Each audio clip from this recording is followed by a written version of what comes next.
Olá! A Câmara analisa uma série de propostas de combate ao crime e à corrupção que mudam a maneira de investigar, denunciar, julgar e punir no país. Essas propostas, conhecidas como pacote anticrime, estão sendo consolidadas por um grupo de trabalho a partir de sugestões do ministro da Justiça, Sérgio Moro, e do ministro do Supremo Tribunal Federal, Alexandre de Moraes. Entre as mudanças estão a prisão imediata após a condenação em segunda instância e o aumento da pena máxima aplicada no país, de 30 para 40 anos de prisão.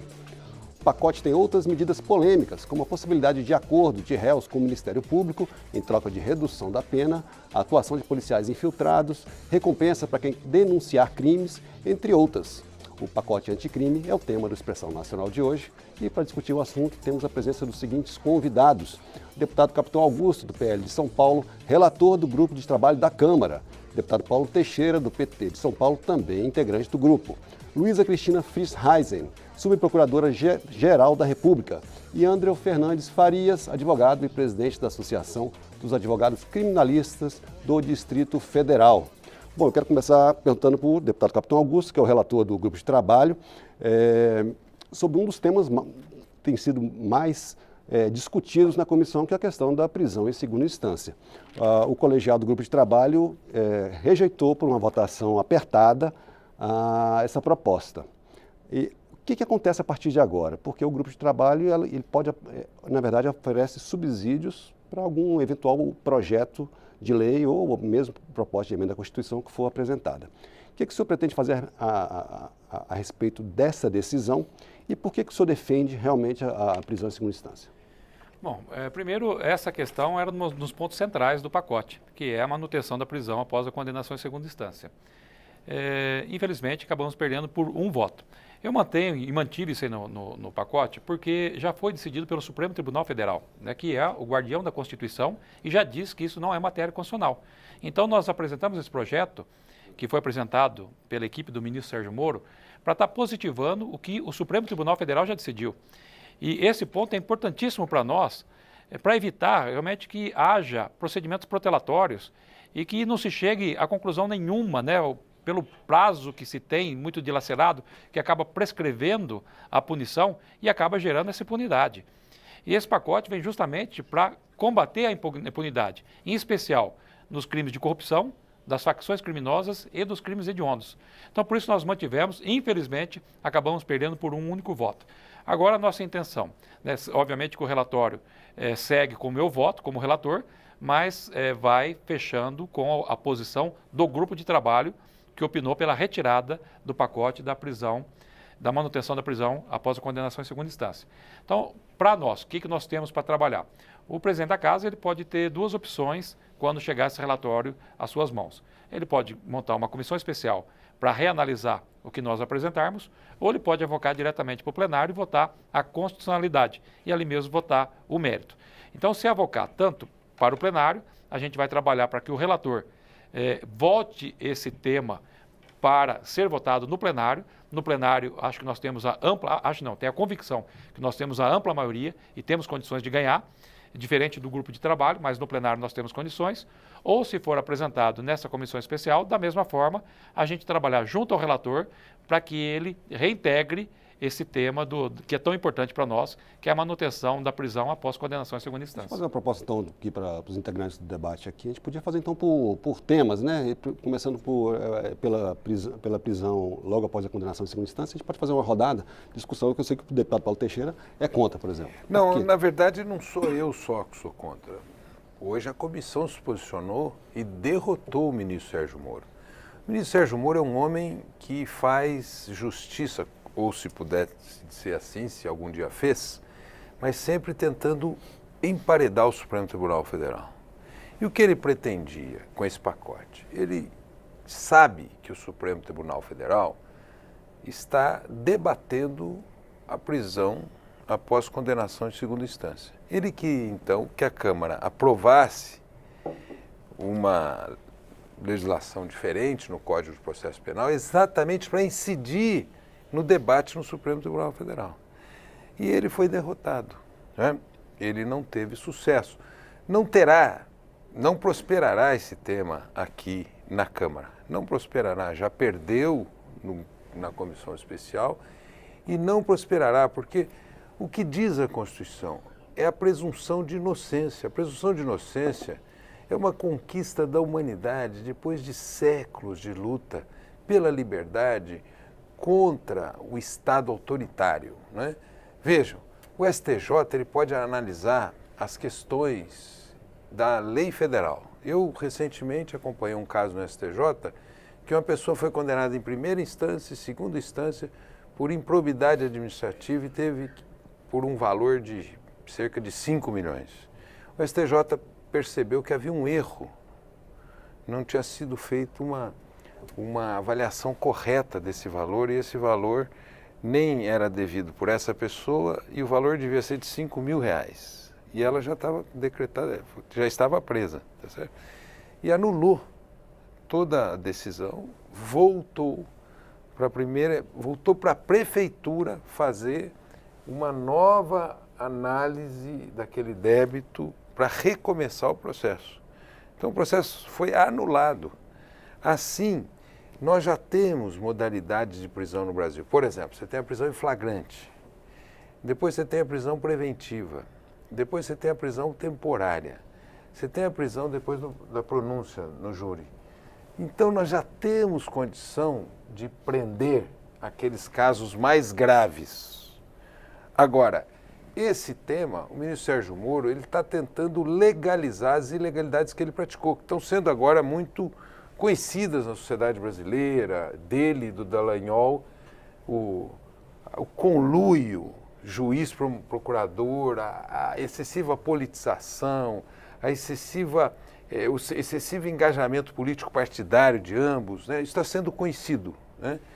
Mas ele, então, nesse pacote, ele tentou introduzir uma série de medidas para legalizar as ilegalidades que ele praticou ou aquele Estado não constitucional que ele ajudou a criar, tá certo? Vejam, eles fizeram um acordo lá no Paraná entre o Ministério Público, a Petrobras e os Estados Unidos, para ficar exatamente com o valor que eles recuperaram, 2,5 bi, aquele fundinho eleitoral que ele criou. Está no pacote a legalização.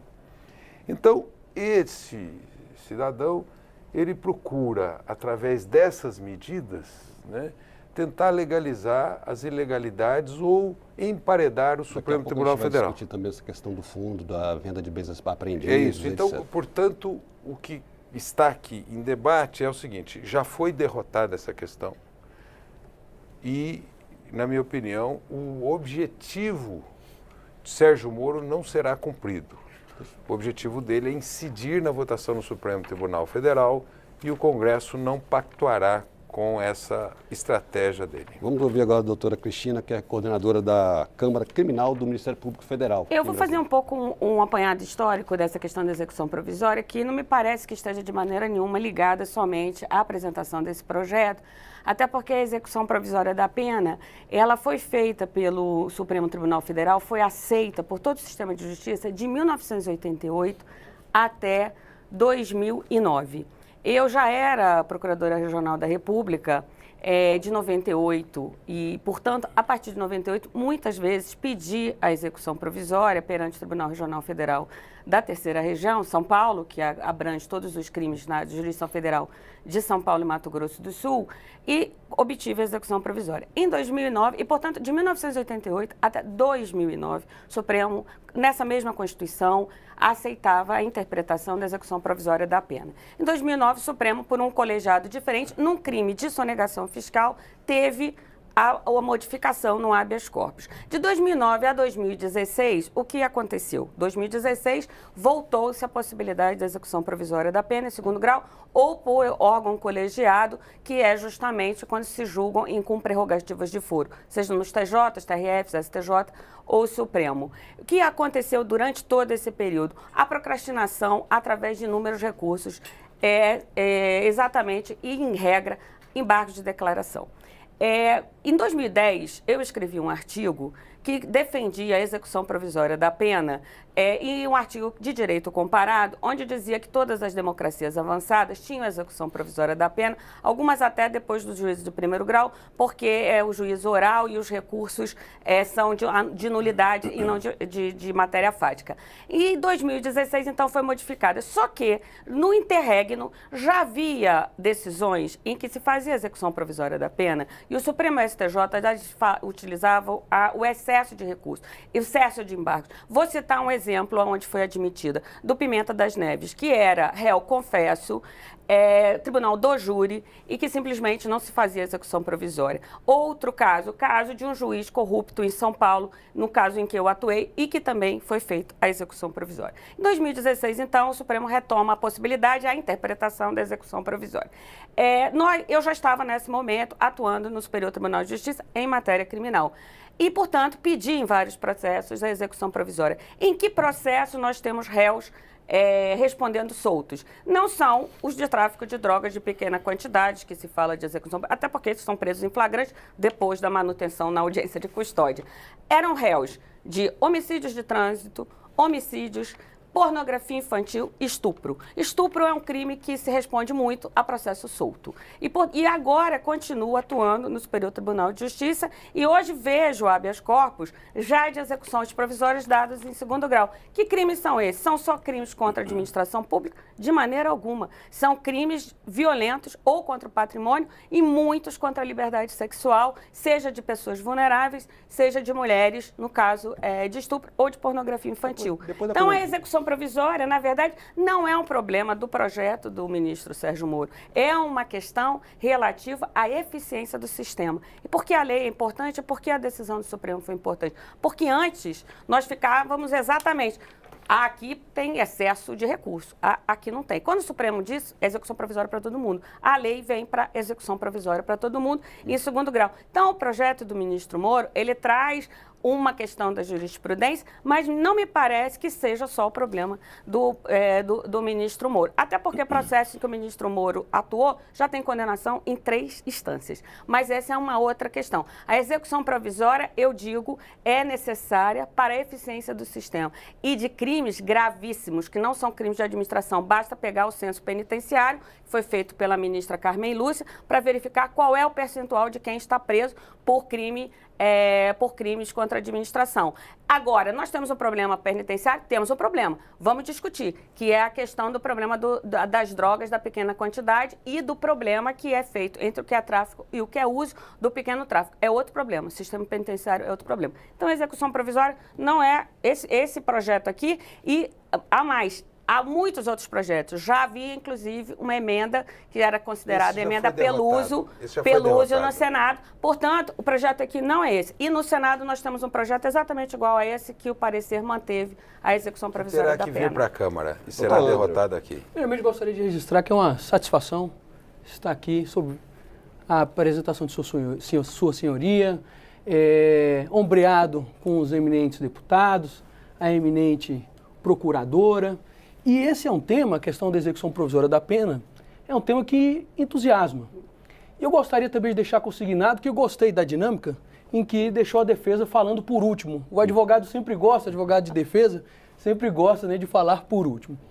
Então é preciso, aqui a análise sob o ponto de vista técnico-jurídico de hermenêutica. Aqui não tem ordem não, tá? Vocês podem discutir entre vocês. Não, mas só essa primeira rodada. Essa rodada é interessante. Para a defesa é uma prerrogativa, é um privilégio muito bom falar por último. Senão falaria por último. Então, o que ocorre? Sob o ponto de vista técnico-jurídico, é a questão de uma interpretação de uma norma constitucional. E é importante ir à norma para poder fazer a devida exegese. E o que diz a Carta da República? Com clareza meridiana. Ninguém será considerado culpado, até o trânsito em julgado da sentença penal condenatória. Ninguém será considerado culpado até o trânsito em julgado da sentença penal condenatória. A partir desse texto, eu tenho que extrair a norma e tenho que fazer a devida interpretação. É importante que se diga que existem limites semânticos. Eu não posso interpretar o texto do jeito que eu quero. Existem limites. As palavras querem dizer alguma coisa. Existe um ponto em que eu saio da interpretação e ingresso no ponto, com todas as vênias, da invenção. A interpretação ela tem um raio semântico com o vocábulo. O que eu quero dizer com tudo isso? É preciso mais amor à Constituição. Somos servos da Constituição. Quando a Constituição diz que ninguém será considerado culpado, a principal consequência de você considerar alguém culpado é puni-lo. Eu tenho várias espécies de prisão. As duas grandes espécies de prisão, a prisão cautelar, que eu posso, por mais que exista divergência, eu posso subdividi-la em preventiva, temporária e eventualmente a discussão se o flagrante é uma espécie de prisão cautelar. E tem uma prisão pena. Qual que é a regra do jogo democrático? A regra do jogo democrático é o processo, julgo, confirmada a culpa, definitivamente, eu puno. Essa não é opção minha. Essa é a opção do constituinte originário. A Constituição diz que ninguém será considerado culpado. Sendo assim, por mais que a gente possa achar interessante, justo, injusto, a prisão por uma decisão, após uma decisão de segunda instância, a questão é que a Constituição veda. Por mais que eu ache, sob um ponto de vista particular, que seria mais justo uma norma nesse ou naquele sentido. Mas não seria o caso de uma emenda à Constituição, então? Então, aí existe o debate porque isso aí também tem divergência, se seria o caso de essa reforma vir por emenda constitucional. Para parte da doutrina, sequer emenda constitucional poderia modificar. Mas para outra parte dos estudiosos do direito, diz que a emenda constitucional teria sim a autoridade para modificar essa situação. O certo é que uma legislação infraconstitucional, com todas as vênias, não pode alterar um dispositivo constitucional. Então, assim, rogando todas as vênias, obviamente, em sentido contrário, aqueles que pensam de modo diverso, infelizmente, aqui é a dicção de vários estudiosos do direito, progressistas, conservadores, várias matizes ideológicas, mas que tem amor à Constituição, infelizmente a Constituição não permite. Paulo Teixeira parece estar querendo acrescentar alguma coisa ao seu argumento. Porque a procuradora falou que as sentenças de Sérgio Moro já chegaram em terceiro grau, né? Mas agora a gente tem conhecimento da fraude que foi praticada no Paraná, do conluio entre juiz e promotor. Deputado, esse não é o debate Não, aqui, né? O debate, a senhora fez esse debate e não eu fiz, gostaria de responder. Então não, podemos ir nesse certo. debate também. Mas eu só quero dizer sobre isso, eu quero só responder o seguinte, houve uma fraude judicial e essa fraude judicial está sendo revelada agora. Não, graças a Deus, antes do Supremo dar o seu veredito final. O que houve foi um crime de interceptação ilegal. Modelo de conluio entre juiz e procurador ou associação de juiz e procurador contra a defesa que está colocado ali, não é um modelo constitucional, não é um modelo previsto no Código de Processo Penal, não é um modelo previsto na Comissão de Ética. Portanto, isso demonstra a fragilidade desta defesa. Isto é, o Supremo agora vai analisar a nulidade de certos processos, onde configurar naqueles processos onde houve fraude. E, portanto, demonstra que o sistema constitucional brasileiro está correto quando diz que ninguém é culpado antes do trânsito em julgado de sentença condenatória. Nesta direção que eu quero aqui assinalar esse tema. O Supremo tem que analisar as questões constitucionais, porque o que nós estamos vendo hoje é o ativismo, é o operador do direito, o profissional, seja ele procurador e juiz, saírem do contexto da atuação constitucional para o ativismo político. E isso hoje ficou muito claro nesses áudios que foram revelados, que dão total veracidade àqueles diálogos publicados pelo The Intercept. Deixa eu aproveitar, já que você citou, eu também me dou o direito também de não ficar calado, também citar desse caso, que não está falando nada da questão da prisão em segunda instância. Mas, primeira coisa. A sentença de Sérgio Moro. Não, ela falou da questão do pacote. Agora, já que trouxe para o programa, deputado, mas já que trouxe para o programa, então permita também falar, que eu não posso me calar quando está ouvindo algo nesse sentido, não vou nem ser ofensivo, né, mas não posso me calar. Então, primeiro, que são áudios que foram conseguidos de forma ilegal, criminosa. Segundo, que já se comprovou que ele edita aqueles áudios. Terceiro, que ainda que fosse verdade, Até o momento não tem nada que comprove que anule todos os atos que já foram praticados.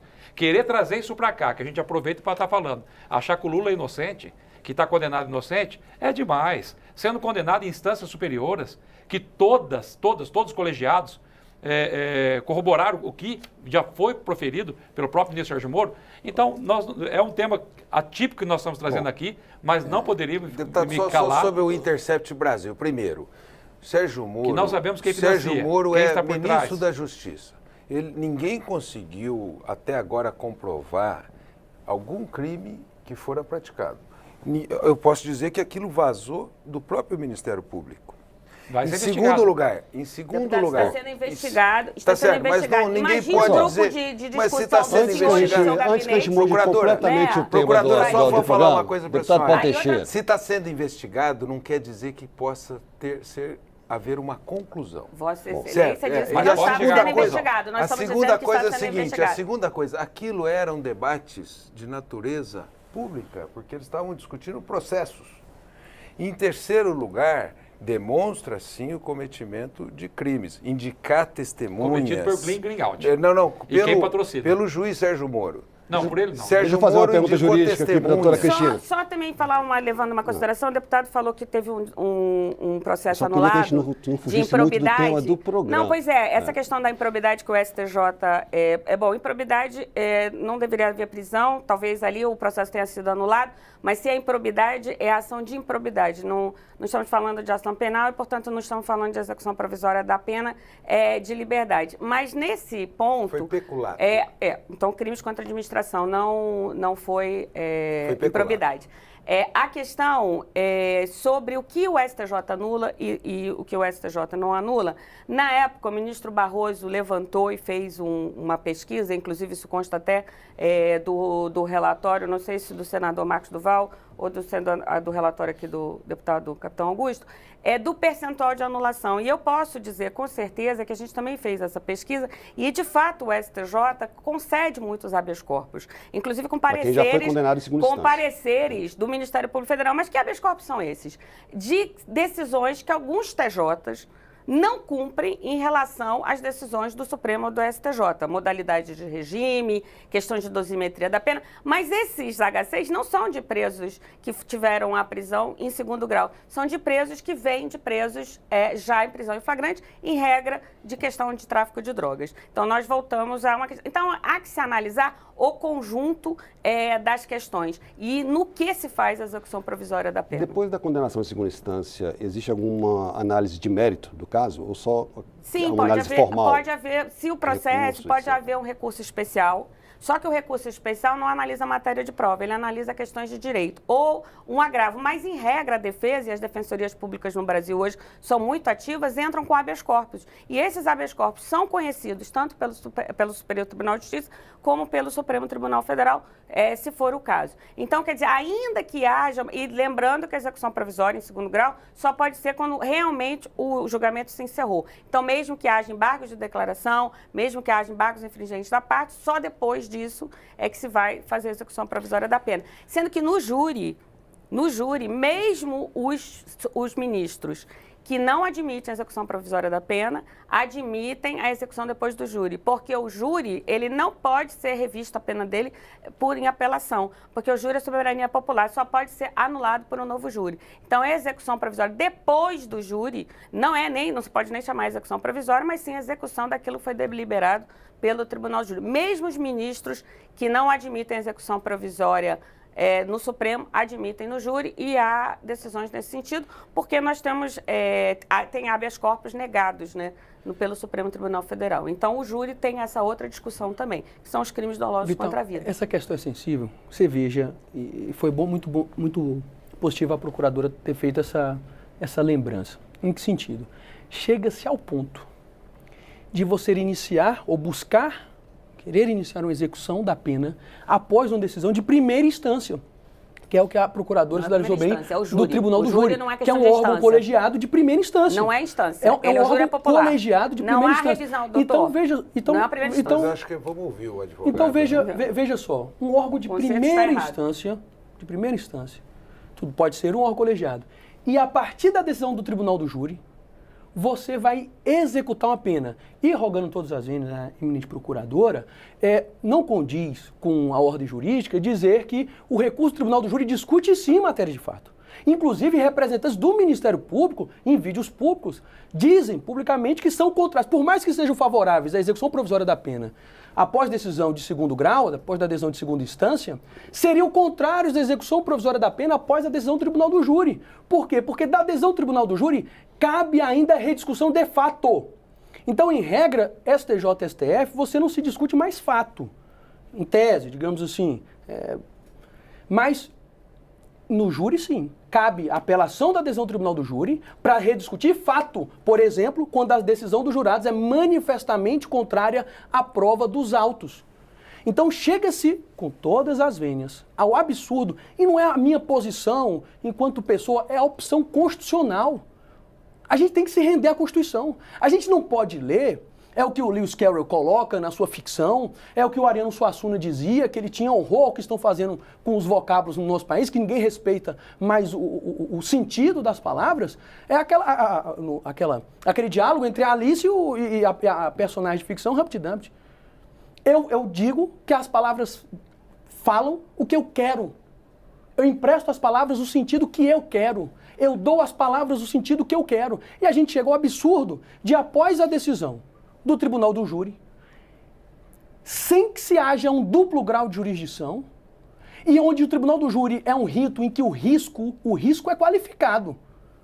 O Tribunal do Júri é um local, se existe o risco judicial do inocente ser condenado e o culpado ser absolvido em qualquer processo judicial, o culpado pode ser absolvido e o inocente pode ser condenado. No Tribunal do Júri, esse risco é intensificado.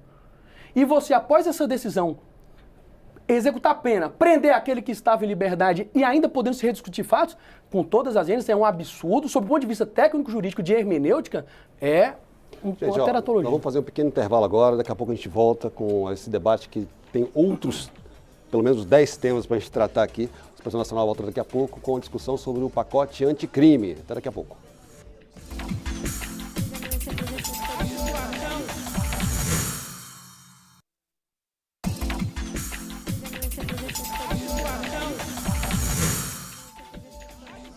A Expressão Nacional está de volta e nosso assunto hoje é o pacote anticrime.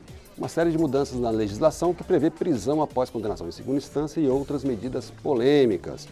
Uma delas é o chamado acordo plea bargain em inglês, que se faz entre o réu confesso e o Ministério Público em troca de redução de pena e outros benefícios. Queria saber do deputado Capitão Augusto, que é o relator do grupo de trabalho, que está consolidando essas propostas todas, né, que modificam o Código Penal, o Código de Processo Penal e a Lei de Execuções Penais, né, porque eu só acho importante essa medida, que é uma das medidas que estava prevista naquelas 10 medidas contra a corrupção que foi analisada aqui na Câmara e ficou de fora. Sim, é um instituto que é utilizado amplamente em vários países do mundo e dá muito certo, até para que a gente possa estar desafogando o judiciário.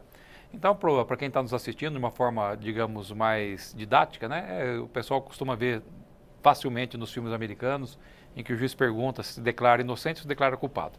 E a partir do momento que ele se declara culpado, obviamente que ele tem um benefício na questão da aplicação da pena em troca da economia processual que nós teremos, para que a gente possa estar desafogando o nosso judiciário. Então é um instituto moderno que a gente quer trazer para o Brasil também, já que o nosso judiciário está abarrotado de processos, o que leva, obviamente, a um custo muito elevado e uma demora no sentenciamento daquela conduta. Então, por isso, nós mantivemos no texto, né, o plea bargain, para que a gente possa estar introduzindo no país, no Brasil, esse novo instituto. Deputado Paulo Teixeira. Vital, primeiro eu queria dizer da inconveniência de chamar esse projeto de projeto anticrime, porque ele atua depois do crime. O ministro Sérgio Moro deveria, e não tem, um programa de segurança pública para dar segurança às pessoas, desarticular o crime, ter investigação criminal, ter uma política penitenciária, ter uma política de prevenção, reformar as polícias, isso ele não faz. Então, chamar esse projeto de anticrime, na minha opinião, é incorreto. Segundo, sobre o plea bargain, tá certo? Esse projeto, nós temos no Brasil uma mentalidade altamente encarceradora, altamente encarceradora. Se você for ver quem vai para a prisão no Brasil, Normalmente, um grande grupo de pessoas que vai para a prisão são primárias, agiram sem violência e não tem relação com organizações criminosas. E aí, quando entram na prisão, aí sim, essas pessoas passam a ter relação com as organizações criminosas e voltam para a sociedade. Ou as suas famílias já são engajadas no crime imediatamente, na medida em que entram dentro das prisões. Então, nós prendemos, como diz tão bem o ministro Alexandre de Moraes, a gente prende muito e mal, tá certo? Por isso que eu sou defensor das audiências de custódia, porque como a prisão ela é feita muito pelo aparato repressivo, tem pouca investigação, tem muito erro em prisão, certo?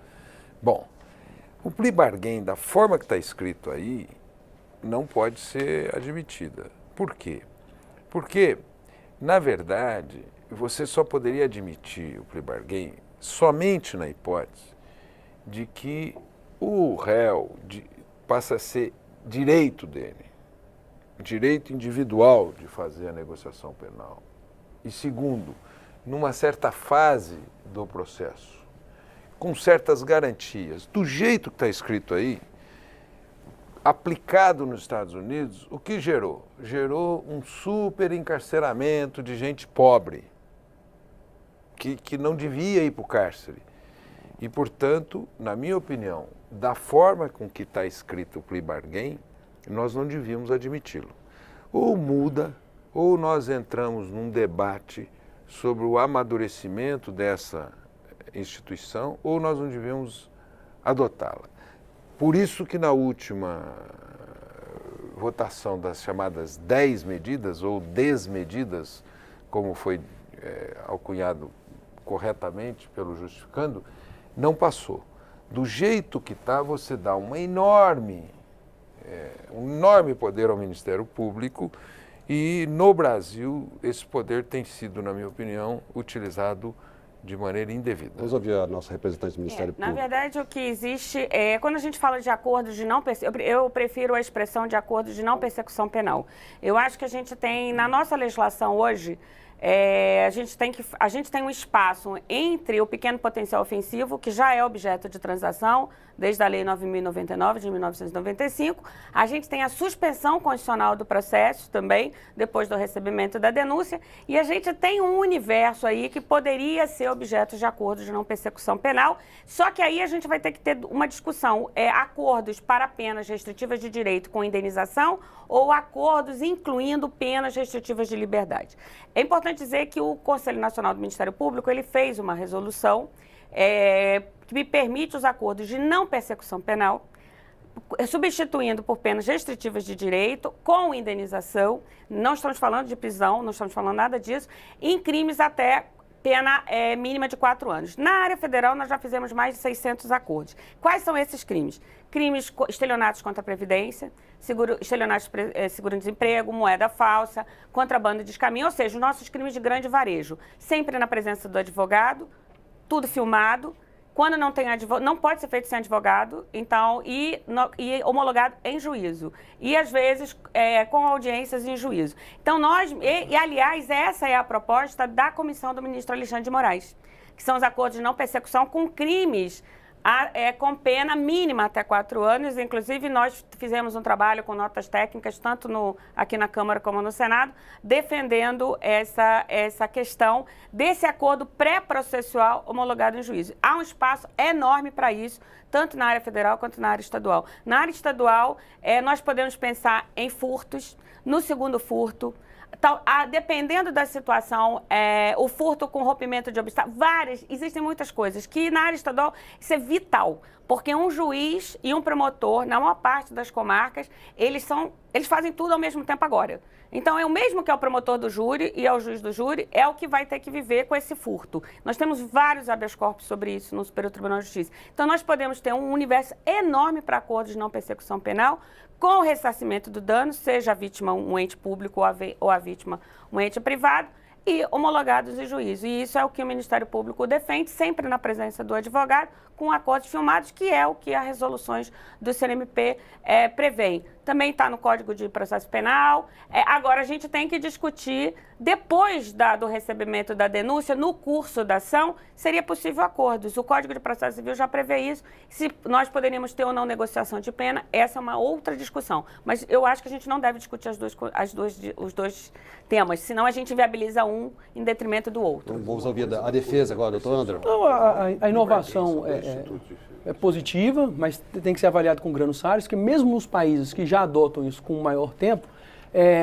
a questão é objeto de vários questionamentos e como já foi destacado pelos deputados, isso tem que ser visto com muita responsabilidade. Nos países que adotam esse modelo, digo assim, de alargar essa questão consensuada, você tem maiores limites éticos entre aqueles que estão operando, para não acontecer, como já foi destacado aqui da bancada, para não acontecer eventualmente uma pressão na pessoa que é inocente, ela se sentir pressionada a fazer determinados tipos de acordo, porque parte da comunidade jurídica, em matéria penal e processual penal, é um tema delicado, tem reservas quando eu falo de cumprir pena sem processo, porque isso acaba pressionando um eventual inocente a cumprir uma pena para evitar, uma pena obviamente menor, fruto de um acordo, para evitar ser punido com a pena mais forte, mais rígida. Mas obviamente, como foi destacado já pela procuradora, isso é sempre objeto de decisão da própria pessoa, do imputado e da sua defesa técnica, obviamente. Mas o que eu acho que é importante a gente trazer também é que nos países que trazem esses institutos, eu tenho responsabilidades e limites bastante rígidos para aqueles que possuem... Porque o poder, esse direito potestativo de acusar, que goza em sua maioria na nossa legislação a acusação pública, é sagrado. Que é o que o Ministério Público possui, é sagrado. E é importante muita sobriedade, muita responsabilidade no exercício desse poder. Bom, esse não é o único instrumento... Essa questão, até para esclarecer para o pessoal que está assistindo, para evitar qualquer tipo de, digamos, de condenação de uma pessoa inocente, com medo de uma pena maior, já está previsto no pacote também que o juiz só pode homologar esse acordo, né, se houver provas robustas de que ele cometeu crime, para justamente evitar que uma pessoa tenha medo de uma pena maior, sendo inocente, e aceite esse acordo penal. O que a procuradora falou do CNMP não é o que está no projeto. E o que ela falou também do acordo de não persecução penal não é o mesmo que está no projeto de plea bargain. Então, os dois. Então, nesse sentido, sobre a questão, porque aqui tem penas restritivas de liberdade, tá certo? E dois, se o promotor chega na pessoa e diz, olha, você fez isso, você tem uma pena de 12 anos, você topa 6? Então, o que nós queremos é o seguinte... Mas acabei de falar que o juiz não pode homologar. Eu digo o seguinte... Se não tiver provas concretas... E esse dispositivo do projeto foi muito feliz. Muito feliz. Agora, assim, o que preocupa quem atua na praxis forense é, como a doutora destacou, no dia a dia, nos encontros do nosso país, como a legislação vai ser aplicada. Então, vamos para outro ponto. Que o direito de defesa aproveitando é muito outro instrumento raro. que o senhor trouxe também, quer dizer, as sugestões chegaram, né, que já existem em outros países, né? Por exemplo, o chamado informante do bem, né, que nos Estados Unidos chama whistleblower, que é aquela pessoa que não participou do crime. Sim. E se ela fornecer informações suficientes, por exemplo, para que seja recuperado aquele valor desviado no caso, por exemplo, ela poderia vir, inclusive, a ser não só protegida, como ter direito a algum percentual desse valor que ela ajudou a recuperar. No projeto do senhor é 5%, não é isso? Isso. Então, qual é o objetivo do informante do bem?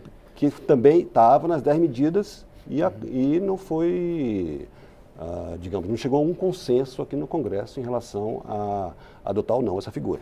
Bom, vamos ver se nesse ponto o deputado Paulo Teixeira concorda. Por enquanto, os dois Eu acho primeiros que quem pontos iniciais não concordam. Vamos ver até o final do pacote. Foi o whistleblower. Vamos ver se até o final do pacote se há de concordar com alguma coisa de combate à corrupção, à criminalidade, né?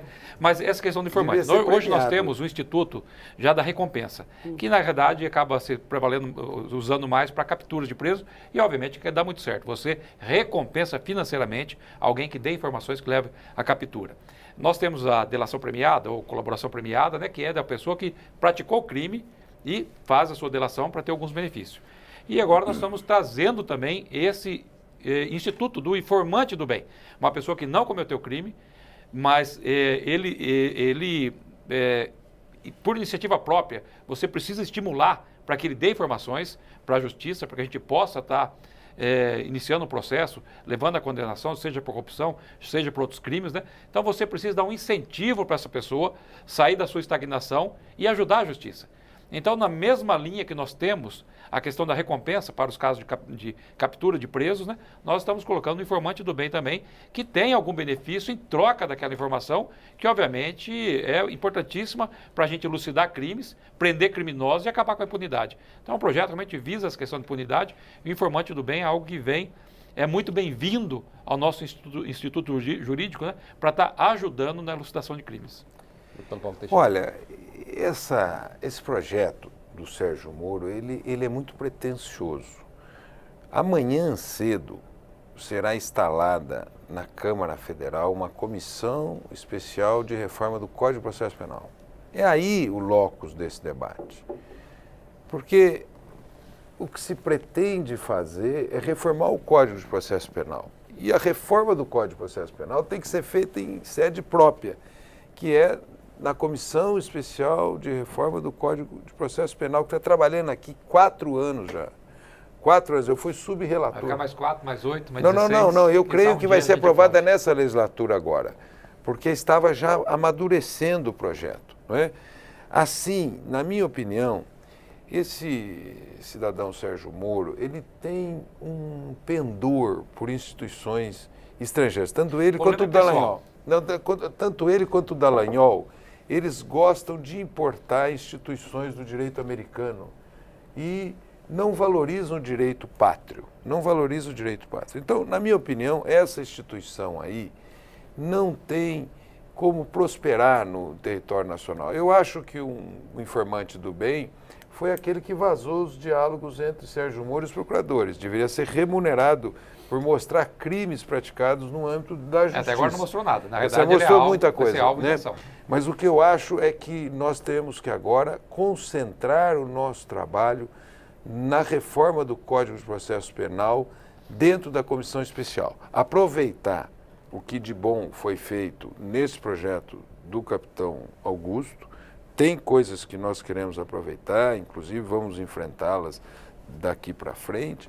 Mas institutos como esses, eu acho que tem que ser remetidos para um debate de mais tempo, ouvir mais pessoas em relação a institutos como esse, senão, no nosso país, podem ser mal utilizados. Doutor Luiz. Só para dizer que esse instituto, ele está previsto nas convenções internacionais de combate à corrupção, tanto a da ONU como a da OEA, a de Mérida e a de Palermo. Então, esses institutos já estão previstos, o Brasil aderiu, e aí seria uma questão de trazer para a nossa legislação. A proteção de... É interessante a gente também lembrar que a gente tem proteção de testemunhas de crimes em geral, proteção inclui 2 conselhos, um de proteção às testemunhas, de defensores também de direitos humanos, e, portanto, esse informante, por exemplo, temos que pensar em situações que aconteceram na cidade de São Paulo, por exemplo, onde um esquema de corrupção de funcionários públicos municipais foi desbaratado a partir de uma informação de um fiscal que permitiu, então, que o Ministério Público Estadual tivesse uma atuação muito forte. É importante proteger esses servidores. Então, é a mesma lógica que nós temos para a proteção de testemunhas de crimes contra a vida, nós também temos que ter, muitas vezes, com crimes contra a administração. E isso está previsto nas convenções internacionais. E o nosso direito pátrio, ele é um direito que é fluência de todo mundo. A começar pelo... Primeiro, era de tanto que a nossa fonte, nós falamos romano-germânica, que é a europeia, a continental, a portuguesa, a espanhola, quando fazemos direito comparado com todo mundo. E a Europa continental também adota esse, porque as convenções internacionais... É interessante dizer que hoje o direito interno, ele vai ficando muito parecido por conta das convenções internacionais. Então, quando a gente estuda penal, processo penal e outros ramos do direito também, a gente vai vendo que a gente vai adotando institutos muito semelhantes. Mas, nesse caso, estão previstos nas convenções internacionais. Então, a gente pode trazer. Se for dentro do Código de Processo Penal, será ótimo. O Ministério Público Federal também acompanha. O deputado era um dos subrelatores, o relator geral é era o deputado João Campos, produziu um relatório, o outro era o deputado Rodrigo Pacheco, que hoje é senador. Queremos que venha o Código de Processo Penal, mas também queremos que a lei de processo penal seja modificada. Em remunerar. É isso que eu ia falar. Aí é um ponto muito específico, é eu tenho diferente. muita resistência mas em aí remunerar para dedo forma duro. de recompensar a pessoa. A pessoa Se você já tem a recompensa. A pessoa, como em São Paulo, ela não foi remunerada. Ela declinou de tudo que estava acontecendo. Mas tem que ser protegida. Informou e tem que ser protegida. Agora, ganhar por isso, eu sou contra. Mas a recompensa para o que a captura de defesa branco. acha? O que o deputado colocou, e é isso que a recompensa nos existe. preocupa. Ninguém, lógico que a gente quer avançar, quer o avanço civilizatório, quer o avanço no combate às condutas desviadas. Agora, a questão deve ser vista muitas vezes de forma desapaixonada, com sobriedade. A questão da remuneração, eventualmente, pode gerar, e aqui é a preocupação, pode eventualmente gerar distorções, como a colaboração, nome higienizado da delação premiada, muitas vezes, a depender, né, o Santo Agostinho falava que a tortura, digamos assim, foi abolida, pelo menos institucionalmente, né? Mas a prisão ou o processo penal por si só, causa um dano emocional. E o cárcere, mais do que isso. Então, essas questões da delação premiada, colaboração premiada, a remuneração, aquele que... O que nos preocupa é como isso vai ser aplicado, a responsabilidade e a sobriedade nesse tocante, para que não gere distorções, que é a preocupação que o deputado acabou de ressaltar aqui.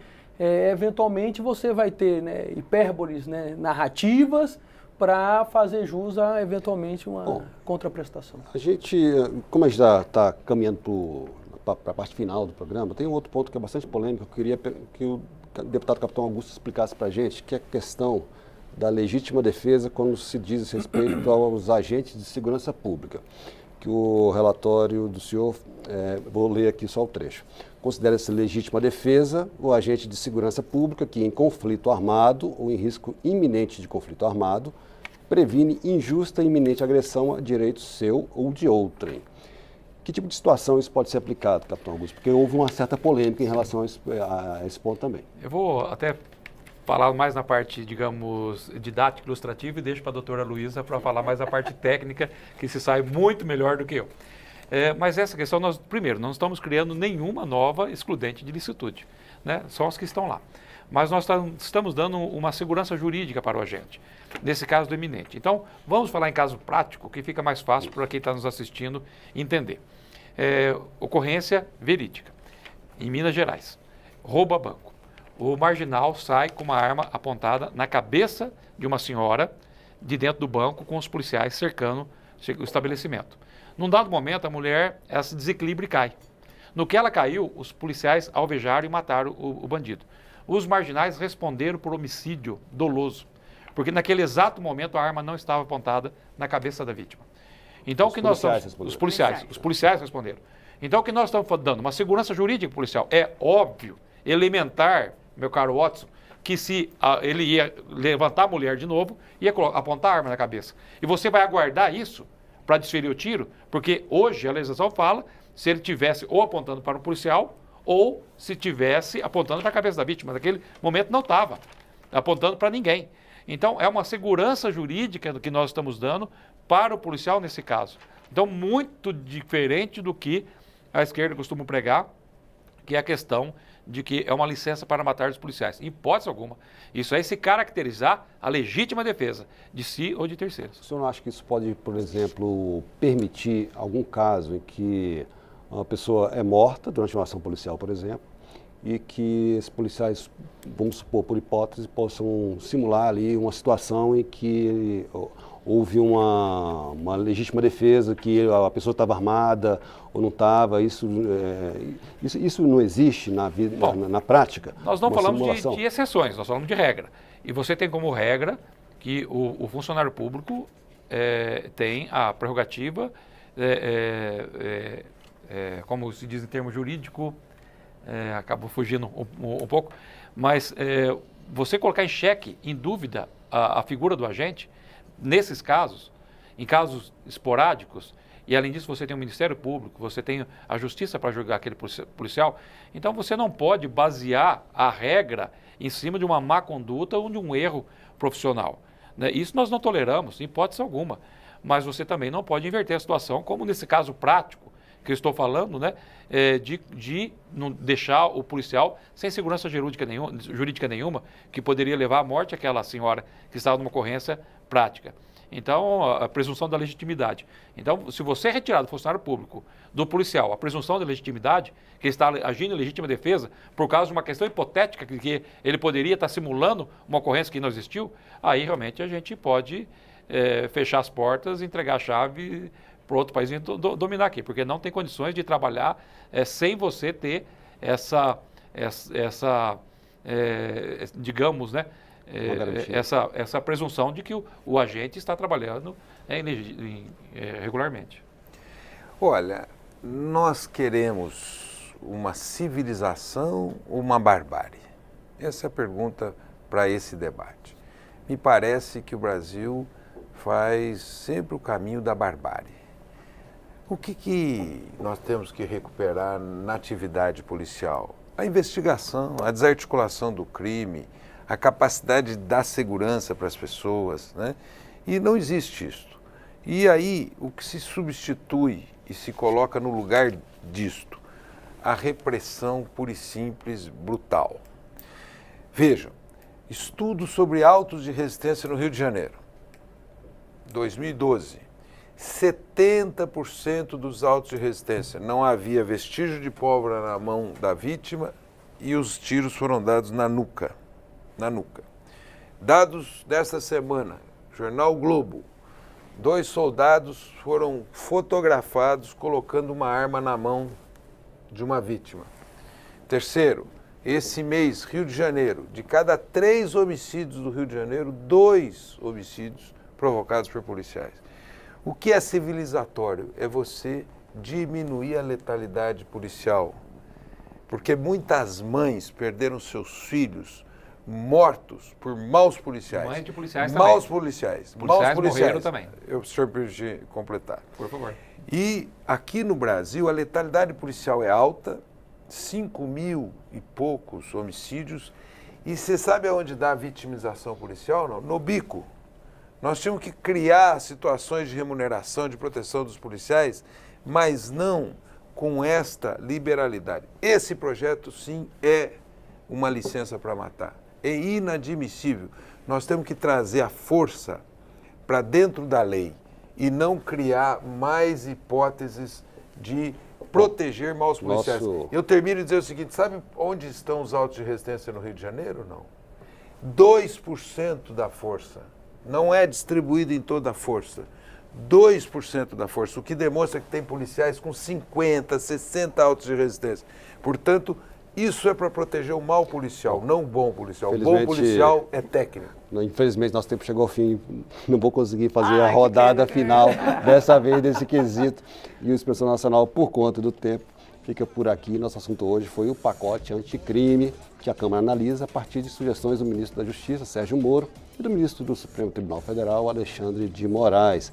Agradeço a sua audiência, agradeço a participação de todos os nossos convidados e na semana que vem estamos aqui de volta. Até lá.